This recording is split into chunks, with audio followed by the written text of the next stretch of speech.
उप मुख्यमंत्री जी से मिले पटवारी संघ। किसानों की अभिलेख त्रुटि सुधार में पटवारियों ने बताया कि उनका अधिकार क्षेत्र सीमित है।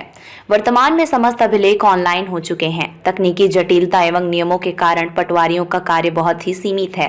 पटवारियों के हल्का मुख्यालयों में कार्यालय नहीं है। जहां कार्यालय पूर्व में बने हुए थे वो अत्यंत जीर्ण शीर्ण हो चुके हैं। कार्यालय भवन, उसमें आवश्यक फर्नीचर, टेबल, कुर्सी आदि शासन द्वारा उपलब्ध नहीं कराया जा रहा है। कृषकों को भूमि विक्रय करने हेतु पूर्व में बिक्री नकल की आवश्यकता होती थी, किंतु शासन द्वारा इसे बंद करा दिया गया है। कुछ जिलों में सीधे ऑनलाइन अभिलेख के आधार पर ही विक्रय पंजीयन दिया जा रहा है। कुछ जिलों में पटवारियों के चौहद्दी विवरण दर्ज करवाया जाता है। कृषकों के लिए भूइयां सॉफ्टवेयर में नागरिक सुविधा भी उपलब्ध है, जहां से कृषक नामांतरण, बंटवारा, फौती आदि कार्य हेतु आवेदन दे सकते हैं। पंजीयन कार्यालय अथवा नागरिक सुविधा से सीधे ऑनलाइन नामांतरण पंजी में प्रकरण दर्ज हो रहा है, जिसमें पटवारी सिर्फ प्रतिवेदन देने का कार्य करते हैं। इश्तहार, नोटिस जारी करना, आवश्यक बयान लेना आदि सभी कार्य तहसील में होता है। तहसीलदार के आदेश उपरांत ही पटवारी अभिलेख दुरुस्ती का कार्य कर सकते हैं।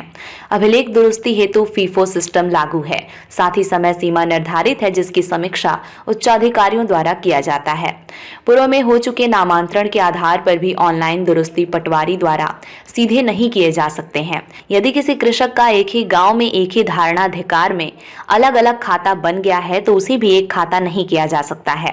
इसके लिए अनुविभागीय अधिकारी राजस्व कार्यालय में आवेदन देकर ही सुधार करवाया जा सकता है। इसी प्रकार से सामान्य त्रुटि जैसे नाम में मात्र त्रुटि, उदाहरण यदि किसी का नाम राम है वह त्रुटिवश रामा हो गया है, उसे भी पटवारियों को सुधारने का अधिकार नहीं है। इस प्रकार की सामान्य त्रुटि सुधार हेतु भी अनुविभागीय कार्यालय में प्रकरण दर्ज होगा। आदेश उपरांत ही आदेशानुसार सुधार पटवारी द्वारा किया जा सकता है। नक्शा बटांकन हेतु भी पटवारी द्वारा मौका जांच कर प्रतिवेदित किया जाता है। राजस्व निरीक्षक द्वारा अप्रूवल करने पश्चात ही नक्शा सॉफ्टवेयर में प्रदर्शित होता है। यदि नक्शा त्रुटिपूर्ण है उसमें भी सुधार करने का अधिकार पटवारियों को नहीं है। गिरदावरी उपरांत फसल की ऑनलाइन प्रविष्टि समय सीमा में पटवारियों द्वारा किया जाता है। समय सीमा उपरांत यदि किसी का फसल गलत प्रविष्ट हो गया है तो उसे भी पटवारियों द्वारा सीधे नहीं सुधारा जा सकता है। उपरोक्त लागू नियमों और भूइयां सॉफ्टवेयर में उपलब्ध सुविधाओं से स्पष्ट है कि पटवारी सिर्फ प्रतिवेदक है, बिना आदेश के किसी भी कार्य को नहीं कर सकते हैं। स्वीकृत पटवारी हलकों में कार्यरत पटवारियों की संख्या कम है, जिसके कारण रिक्त हलकों का अतिरिक्त प्रभार भी पटवारियों को दिया गया है।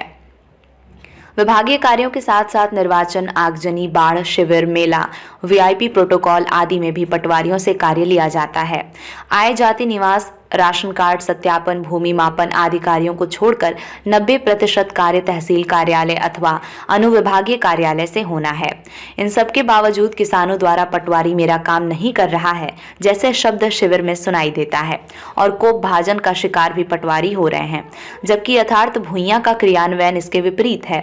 कृषकों को अनावश्यक भटकना न पड़े, इस हेतु माननीय उप मुख्यमंत्री जी से मुलाकात कर वर्तमान कार्य प्रणाली से अवगत कराया गया।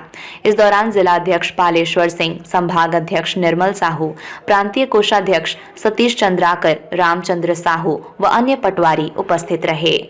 भैया, जिले में दर्दनाक घटना घट गई है। मुझे पता चला है 3 बच्चों की मौत हो गई है। क्या सरकार इस पर मुआवजा देगी? निसंदेह जो इसमें प्रक्रिया होगी वो सब कुछ किया जाएगा। मुआवजा कोई बड़ा मामला नहीं है, वो तो होगा ही होगा। मसला ये है कि ये कैसे हुआ पता किया जाए और शायद सिलेंडर विस्फोट से हुआ है ऐसा बता रहे हैं, तो इसका कैसे सही ढंग से उपयोग हो सबको ध्यान रहे, इसकी कोशिश करेंगे। प्रोग्राम्स में मास्टर्स हैं आप,